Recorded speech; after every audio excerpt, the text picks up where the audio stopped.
Video को like करके आगे शेयर जरूर कर देना। ये पढ़ने की सादत हासिल करूंगा कि क़यामत के दिन पूरी कायनात का इंसान, छोटा हो या बड़ा, मर्द हो या औरत, नेक हो या गुनहगार, मोमिन हो या काफिर, वो हुजूर अलैहिस्सलाम को ढूंढ रहा होगा।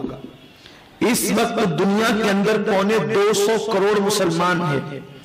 अगर ये 250 करोड़ मुसलमान कहीं पर जमा हो जाए तो किसी इंसान को ढूंढना कितना मुश्किल होगा। आप 250 करोड़ की बात जाने दीजिए, सिर्फ मैदान अरफात के अंदर 25-30 लाख लोग जमा होते हैं। अगर कोई हाजी हज्जन गुम हो जाए तो उसको आप तलाश नहीं कर सकते, सिवाय फातिहा पढ़ने के आप कुछ और नहीं कर सकते। आप बस फातिहा पढ़ लीजिए और दुआ कर दीजिए कि अल्लाह ताला मिला दे तो मिल जाए, वरना आप ढूंढते ढूंढते गुम हो जाएंगे, आपको हाजी हज्जन नहीं मिल सकते। 25 लाख जो जहां जमा हो मैदान अरफात में, वहां आप किसी इंसान को ढूंढ नहीं सकते। तो जहां पर आदम से लेकर आखिरी पैदा होने वाले इंसान तक सिर्फ मुसलमान नहीं बल्कि काफिर भी होंगे, मुनाफिक भी होंगे, नेक भी होंगे, गुनहगार भी होंगे, अंबिया भी होंगे, सहाबा भी होंगे, सुलहा भी होंगे, सब होंगे और सबको एक जात की तलाश होगी जिसका नाम मुस्तफा जान रहमत सल्लल्लाहु अलैहि वसल्लम है।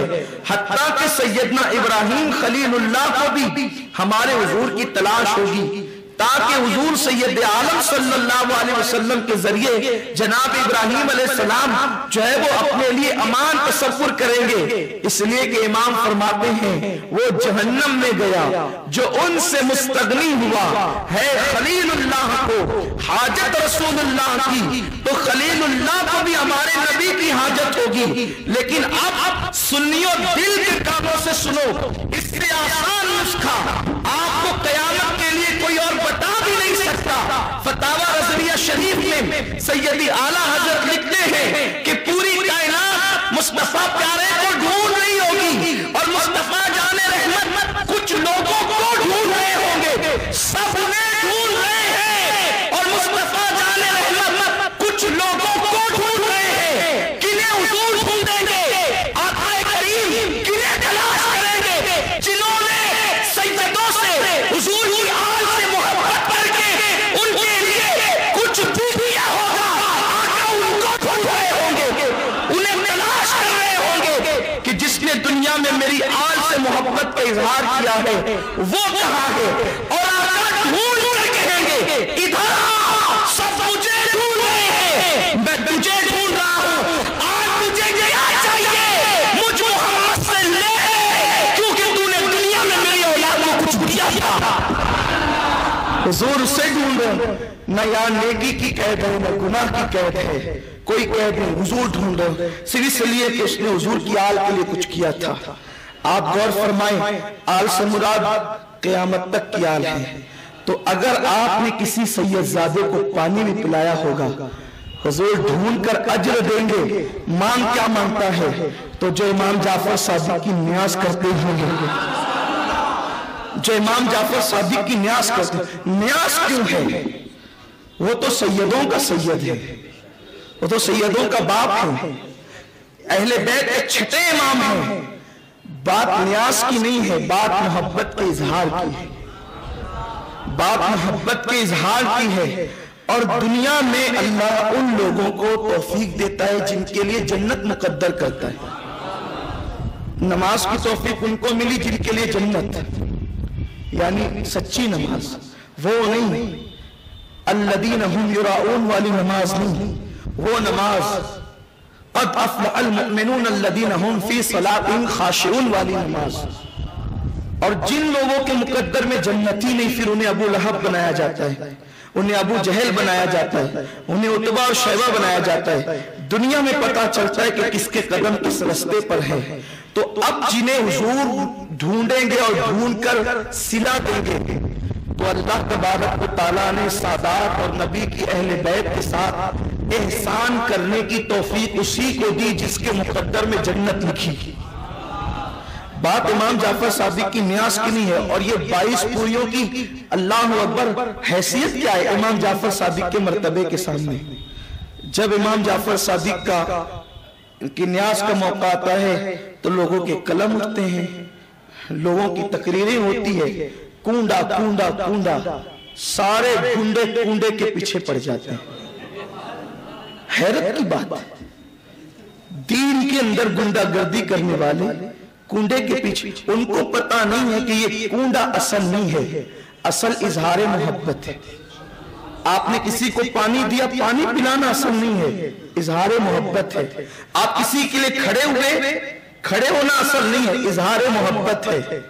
आप किसी के लिए बैठ गए, बैठना जो है वो असल नहीं है, बैठना किसी चीज की जो है वो की तरफ इशारा कर रहा है। तो ये जो न्याज का मामला है वो भी खास तौर पर हजरत सैयदना इमाम जाफर सादिक अला जद्दी वाली सलाम के साथ अहले बैत के छठे इमाम हैं। और ये वो बुजुर्ग हैं, हुजूर अलैहि सलाम ने इनकी विलादत हुई है 80 हिजरी में। इमाम जाफर सादिक की विलादत 80 हिजरी में हुई, यानी आकाए करीम सल्लल्लाहु अलैहि वसल्लम के विसाल के कमोबेश 60 साल के, 70 साल के बाद हजरत सैयदना इमाम जाफर सादिक अला जद्दी वाली सलाम की विलादत हुई। लेकिन जो उनका बेटा रसूलुल्लाह सल्लल्लाहु अलैहि वसल्लम का आका के विसाल के 70 साल के बाद पैदा होने वाला है, मेरे सरकार ने उनकी पैदाइश की बशारत मस्जिद नबवी में बैठकर अता फरमाई। इरशाद फरमाया कि मेरी आल में एक मेरा बेटा होगा जिसका नाम मोहम्मद बाकिर होगा, जिसे दुनिया मोहम्मद बाकिर कहेगी। ऐ जाबिर, तो उसको मेरा सलाम पहुंचा देना।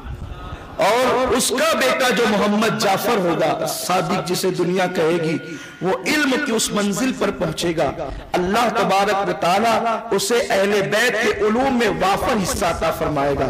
और इमाम जाफर सादिक के उलूम की शान ये थी कि हमारे इमामुल अइम्मा, सिराजुल उम्मा, काशिफुल गुम्मा सैयदना नुअमान बिन साबित, जिन्हें दुनिया इमाम आजम अबू हनीफा के नाम से जानती है। इमाम अबू हनीफा फरमाते मेरी उम्र सिर्फ 2 साल की है। कुछ लोगों ने हजरत इमाम जाफर सादिक का कौल ये बयान किया कि 80 में उनकी विलादत हुई, और हमारे इमाम साहब इमाम आजम के बारे में ये तहकीक की कि 60 हिजरी में इमाम आजम की विलादत हुई। बाज 80 की तरफ भी गए, लेकिन बाज 60 भी बयान करते हैं। अगर ये 60 ले लिया जाए कि इमाम आजम की पैदाइश 60 हिजरी में हुई, तो इसका मतलब ये है कि 20 साल उम्र में इमाम आजम इमाम जाफर सादिक से ज्यादा हैं। लेकिन इल्म के हुसूल के लिए हजरत इमाम जाफर सादिक की बारगाह में हाजिरी देते हैं और 2 साल तक के इल्म हासिल करते हैं। और फरमाते हैं हजरत इमाम जाफर सादिक के हवाले से इमाम आजम अबू हनीफा कि मैं इमाम जाफर सादिक की खिदमत में 2 साल तक रहा, बस वही मेरी जिंदगी है, उसके अलावा मेरी कोई जिंदगी नहीं है। और वीडियो अगर अच्छी लगी हो तो लाइक करके आगे शेयर ज़रूर कर देना। अल्लाह हाफिज़। अस्सलामु अलैकुम वरहमतुल्लाहि तआला वबरकातुहू।